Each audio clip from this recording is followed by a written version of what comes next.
Hello there and welcome to Movie Time. We're here of course talking about movies. Everybody's got a favourite film, whether it be a cult classic or a big budget blockbuster.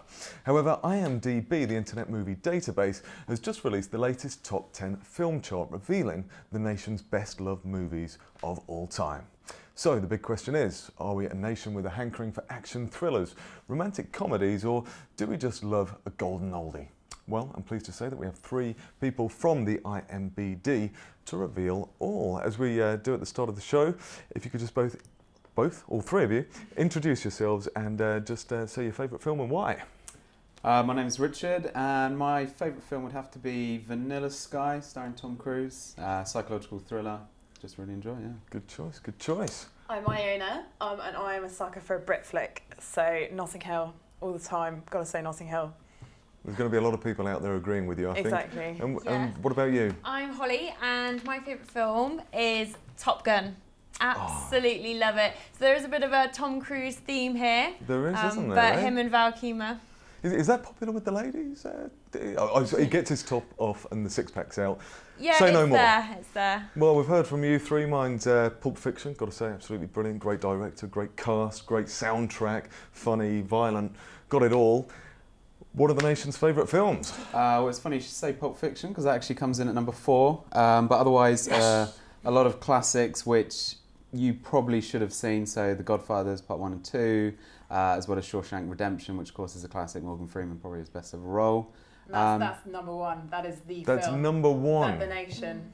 Shawshank. Well, not even the nation, the world. IMDb is all over the place. Right, so, okay.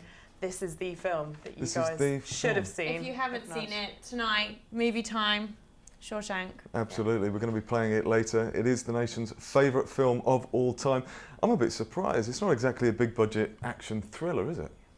No, I wouldn't say so, but I think we're a nation of more discerning tastes, and we don't often go with the blockbusters because sometimes they can be lacking in story, personal, feelings, that kind of thing. So it's got so many underlining stories and so many different characters and relationships running through it. It's a classic. And without giving too much away, it's got a great twist, and that's what makes a good movie. Right, okay, well I was going to come on to that. A great twist. What else makes a classic movie? Characters that you love. Even if they're having a really rough time, you want to be there, you want to be rooting for them, you want them to be coming out positively and happily, ideally. Not Funny you say necessarily characters you love that you're gunning to come out. Tom Cruise, of course, in Top Gun there. Slightly camp as well as being one for the macho males, wasn't it? Yeah, it's a film for women and men. Everyone loves it, and that soundtrack is classic. Yeah, 80s at its best. Yeah. Best. We're going to say best. I mean, that's what I love about Pulp Fiction, right? I mean, a great soundtrack. How far does that make a movie?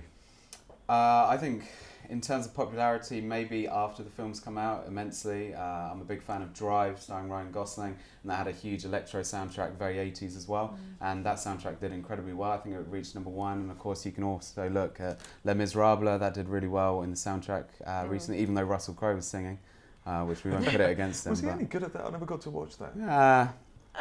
Yes. I think surprisingly good for musicals. They can sometimes not come across very well in a film, but I think it was done exceptionally well, and it was an enjoyable film, even if you're not a fan of musicals and actually going to the theatre and just having people singing at you rather than talking at you. I mean, talking about films not going quite according to plan, isn't it annoying when you've got a great cast, you're really looking forward to it, and the plot, as you said, unlike Shawshank Redemption, the plot's absolutely terrible.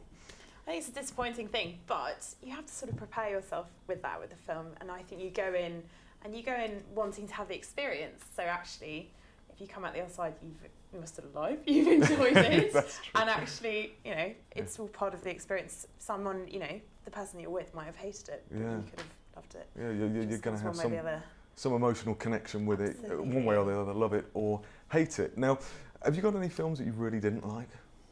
Because you guys must watch films nearly every day. I mean, you must have one of the best jobs in the world. I struggle with a Western. So Good, the Bad and the Ugly is on our IMDb top 10 list. Okay. And I'm not a big fan, but family members love it. So, you suffer in silence sometimes. I suppose coming back to the IMDb top 10 of all time, Godfather 2 and 3 are in there. Yes. Sorry, 1 and 2, but 3 for me, it was almost like it was a completely different film. It was appalling. Really? I think I switched off halfway through, unfortunately. Well, Maybe I missed something, but for me that was a bit disappointing seeing how great the first 2 were. So. yeah, absolutely. Well, that's the thing when you're looking forward to something and it is a disappointment. It's even more of a disappointment, isn't it? Of course, trilogies are the big thing at the moment. There's the Cornetto trilogy by Simon Pegg, which is fantastic. Have you got any guilty pleasures? Any films that you really love, but secretly you know you shouldn't?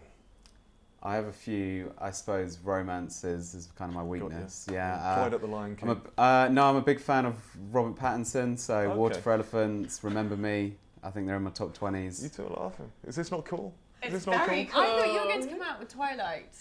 To be fair, the first Twilight, as it was an independent film, coming back to like blockbusters and sometimes being disappointing, I was actually quite a big fan of, which is maybe why I've shocked you guys. Yeah. I don't know. I think The Notebook, a good cry over a film is perfectly natural. And Ryan See, Gosling. I go Yes, back to the musicals, guilty pleasures every time. Musical. Well, there we go. I mean, it always divides opinion. What are your favourite movies? It is, of course, the show where you call in, you text in, and you come to us on Facebook as well. We're going to play a little bit of a game here where we've got some catchphrases. Our listeners have actually been sending these in, and if you guys are all right to compete for the sort of top brain in the IMDb, and we'll see how you get on. So the first one comes from Darren from Bradford. I've got nipples, Greg. Can you milk me? Thank you, Darren. Wow, Darren, you have put me I've got on the nipples. spot Can you milk me? A comedy of sorts. I'm sure I've seen it. Yeah. All right. Well, no one's going to score Sorry, on this one. It's Meet the Fockers. Actually, that was the answer there. I was Yeah. going to say Zoolander, but still it's right. almost there. And that's another good thing about movies. If you like a certain character or actor, you're going to watch them again and again, and you're pretty much guaranteed to love it, aren't you? Yeah, and on IMDb, if you like, say, Ryan Gosling, as we all do, you can click and see what other films he's in, and that gives you a great choice for the next film. Oh, fantastic. And of course, the full list, it is a top 100, I believe, is on the IMDb website as well, so we'll flash that up on the screen. Running out of time here, so we're just going to take one more. Okay. Whoever gets this gets the glory of the best brain in the IMDb. Let's have a look here. So we've got You Are My Father, and this comes from Luke from Sky. This is Star Wars. Star Wars. Empire Strikes Back. No. We're going to go with that. Is that right? Empire Strikes Back. I don't know. Luke, you didn't put which one. It is Star Wars. I believe you said it first. There we go. You win a video, actually. I don't know if you've got a video player. You don't win the video player, but you do win the video. Hopefully one day it'll be antique. That and is old school. Keanu Reeves, it is old school. Without giving the name of the title away, the front of it says, in a place where all bets are off, he's got nothing to lose. Wouldn't get away with that kind of catchphrase now, would you? Thank you so much for joining us, Thank and you very do much. tune in next week.